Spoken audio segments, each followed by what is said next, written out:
Hi, everyone. Welcome to our podcast. I am Noor, your today's host to the GPBM Peace Talks podcast, a space where we share stories, insights, and experiences from mentors who continue to create positive change in their organizations and communities within the peace building field. In today's episode, we are joined by Dr. Gail Galang, one of our inspiring mentors from Phase 2 Batch 1. We'll dive into what motivated her to join the program, the lessons she's gained along the way, and how her mentoring journey continues to shape both her personal and professional growth. So grab a cup of coffee, get comfy, and let's dive in.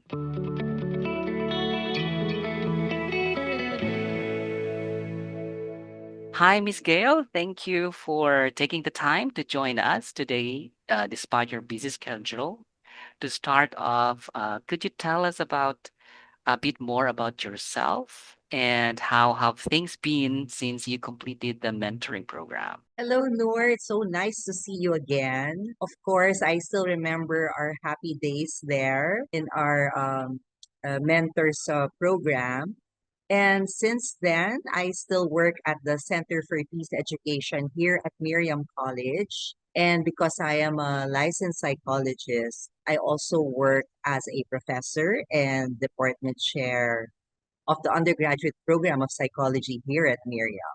Thank you, Miss Gail. By the way, just a warm-up question. Have you listened to any podcast before? Oh, any podcast? Well, of course, Noor. I'm now in my middle adulthood stage in life. So I always listen to podcasts related to health. And since I am in the field of psychology, I also listen to podcasts about depression, anxiety, other psychological disorders that affect our inner peace, our personal peace or interpersonal peace. As a mentor, I also like to listen to podcasts about motivational videos that are very inspiring. And I usually do that while I take a walk around the village. And of course, because times are changing right now, I usually also listen to videos on peace and inner peace. Have you also considered turning your vlog content into a podcast? Oh, right now I am in three social media platforms in TikTok, Ah, in Instagram, and in Facebook under Doc Gail Galang. And I usually talk about issues on mental health and also peace. well, yeah, I think that's good. And the the scope of platforms, it's wide, and the reach, I think, a little bit more reach for the listeners. Yes, and for my listeners, I usually get a lot of adolescents and young adults, no, and parents also who need maybe practical advice on issues related to mental health and inner peace. Now let's dive into your mentoring journey going back. Uh, y- you've been involved in a lot of meaningful initiatives already. Not to mention you were associate director at the time. So what made you decide to say yes to join the mentoring program? Okay.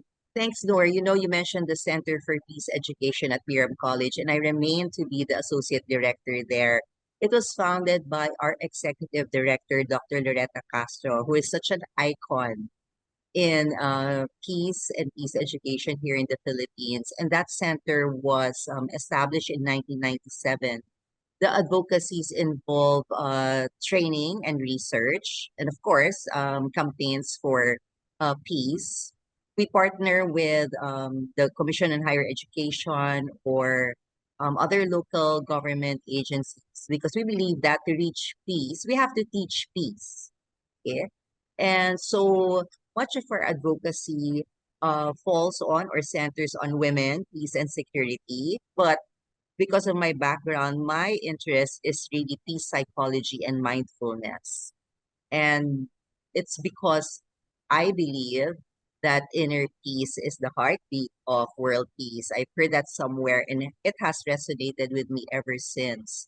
So, why did I join the mentoring program?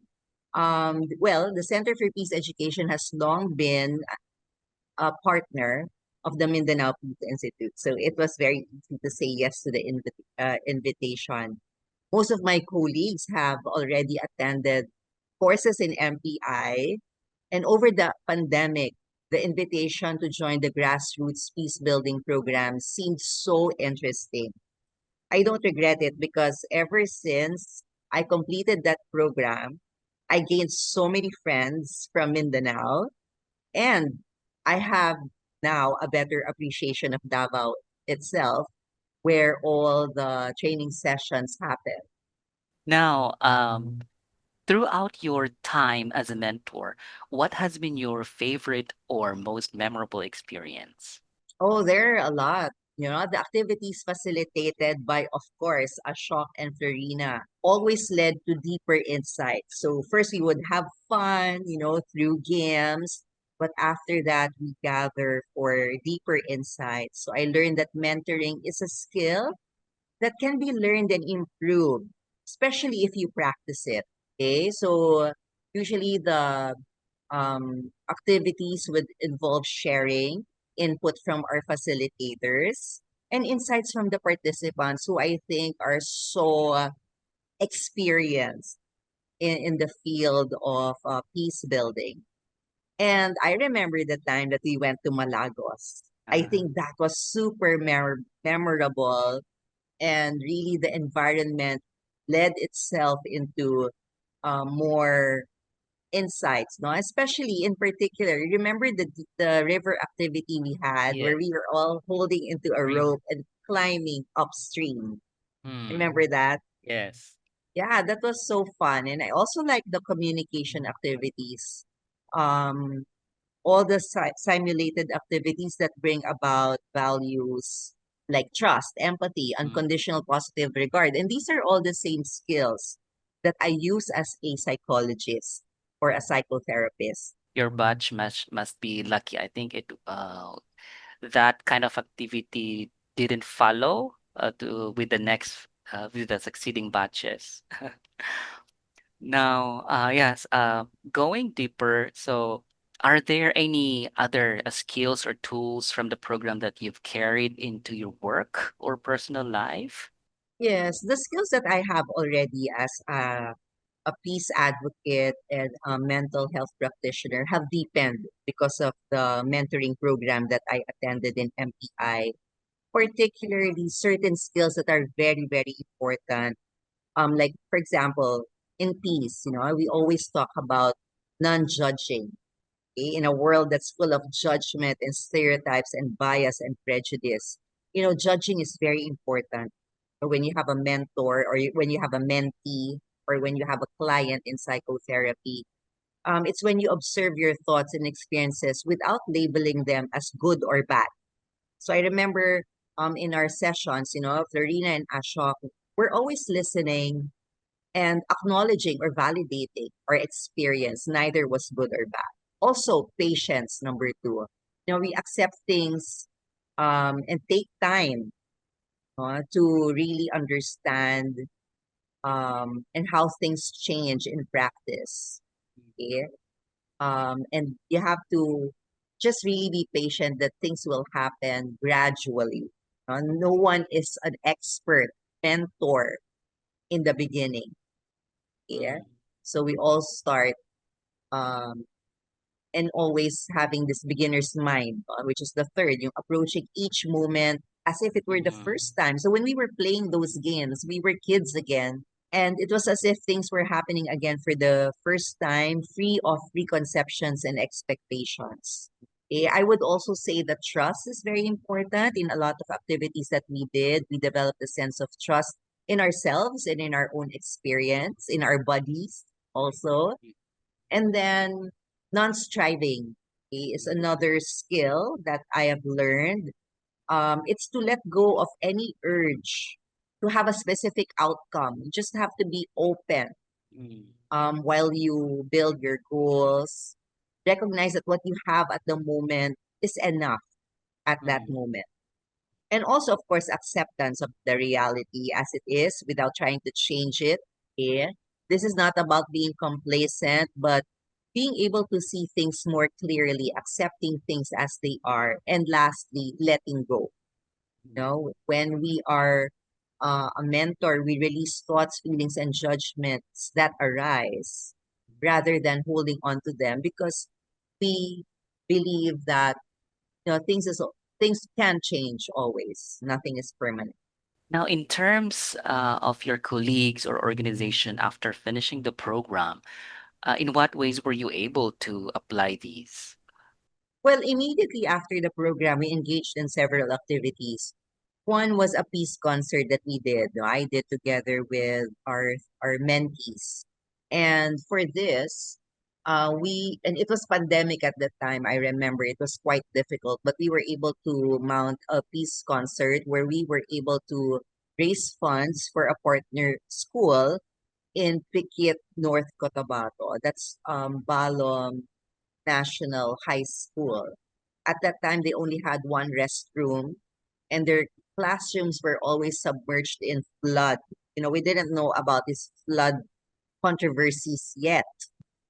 But anyway, we were able to help them build their classrooms and help increase the number of toilet units, which was shared by about 300 people, both students and faculty. Another thing that we were able to do together was an online YouTube channel called Our Peaceful Classroom, which is still very active at the moment. I think it has so many videos that I lost count. Okay, and it talks about peace, positivity, and productivity, okay, for anyone who will need it. And of course, I've learned that, through us, what we usually do when we do our individual workshops or joint workshops, then we always incorporated experiential learning. Okay, so those are the things that we were able to do well. Okay. Is that one of those moments from your mentees that stayed with you doing the concert, or are there any uh, more, I mean, success moments from your mentees you'd like to share? Oh, okay. Specifically, focusing on my mentees, I'm very proud of them. All of them now at the present. It's been maybe how many years since then, no? They're now doing advocacy work in women's security and peace. I wouldn't attribute it to myself, of course, but to our own mentor in the Center for Peace Education, who is Dr. Loretta Castro. So we are very fortunate that we have a mentor in her. And she emphasizes the attributes of a peaceable leader, which she also imbibes in her own personhood. So a peaceful leader possesses attributes like integrity, resilience, self-awareness, the ability to communicate effectively with empathy, the ability to remain calm under pressure. So these are the qualities, the skills that we carry with us. So when we do things together, um, we are always collaborative. And though we somehow know um, many things about peace education, I guess we always remain humble, and courageous, focusing on trust, fostering a positive environment, especially nowadays where we need ethical decision making and active listening. Right. Now, let's talk about something new. And like a year after completing the mentoring program, you launched your health and lifestyle vlog, or how do you call it? So, what inspired you to create that content? Can you tell us about it? Okay, that was only last year, Noor. Right, right. Not I've after. I've always Yeah. had that in my mind, even Mm, during the time that we were together. Um, I think that's my ikigai. Ikigai means ah, that you do something that you are very interested in, and at that time, peace and mental health, of course, was my interest because there was a need.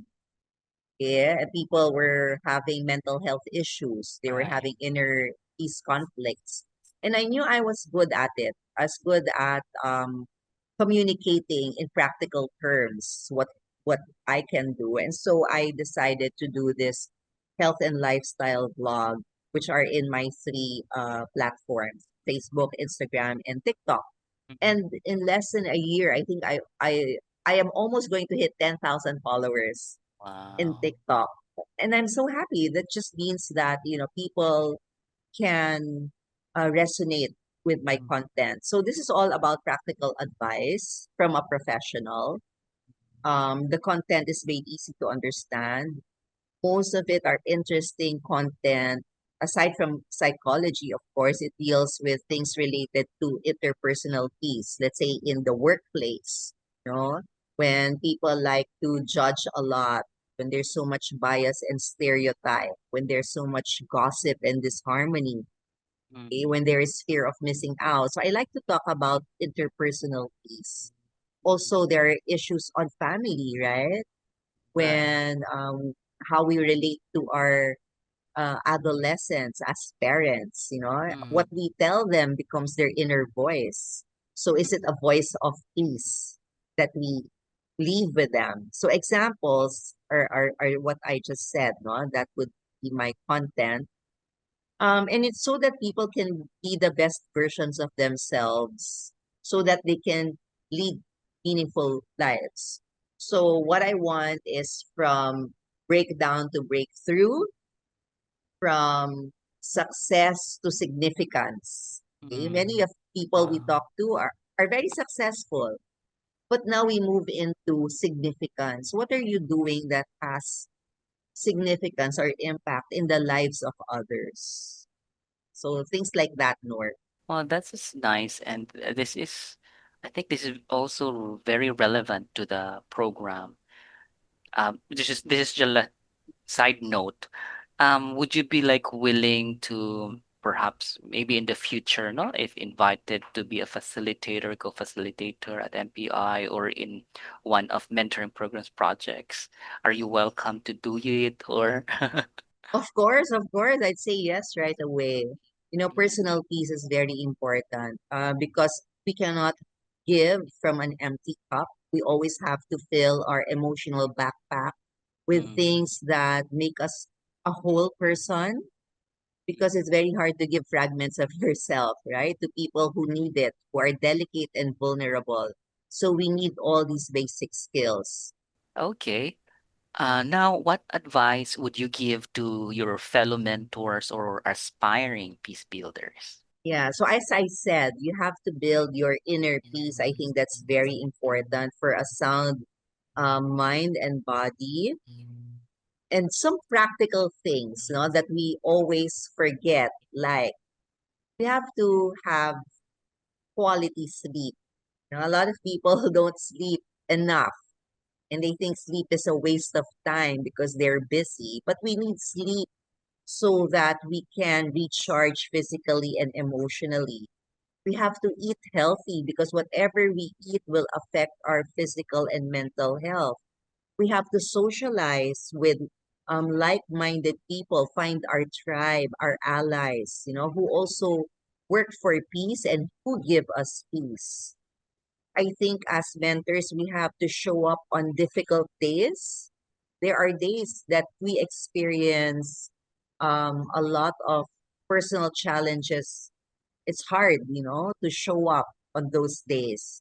But on those days, we have to remember to be kind to ourselves and to others. And more importantly, we have to recognize people for who they are. And this includes our family, our children. Should be able to see their light because everybody carries a light. Yeah. And that's what mentors do. We see the light in others, we see the light in others, and we help them discover their own light by being their light. Wow, wonderful message. Just by sharing. I remember also you mentioned about like the self-care actually, no, na how we actually undermined it. I attended this peace conference in Cambodia last August, and there were amazing uh, amazing resource speakers from Israel and Palestine. And surprisingly, they work alongside, side by side. So they have these advocacies, and then yeah, so they have these strong advocacies on women and in fighting misinformation, disinformation about what's happening. So it was very touching because they're both professionals, a lawyer and the other is a journalist, and how a Palestinian also cries for her friend, this Jew, who also is hurting as well with the comments that the bashing that she also gets. No? But when I ask a question during the Q&A, what keeps you going? What keeps what and why should we keep going with our work? And they said, self-care. She Yeah, mentioned that self-care also to be able to rest and to continue what you like to do in your in their free time. It made yeah, sounds that's very very important. mm, We should be able to rest and recharge so that mm. we can be effective in what we do. Anyways, yeah. Anyway, now and finally, looking ahead, how do you see the mentoring program or the mentors community evolving in the future? Well, moving on, no, I hope that we go beyond the traditional ways of mentoring. Huh? It's not just trying to control or coach people, but to act like consultants. Many people they already know what to do, and we just have to um, validate it by actively listening. So, from traditional mentoring to sponsorship, that means we as senior leaders will need to actively advocate for mentee career growth programs that provide opportunities for them, not anymore for us. No? So, this is like putting the mentee in the center.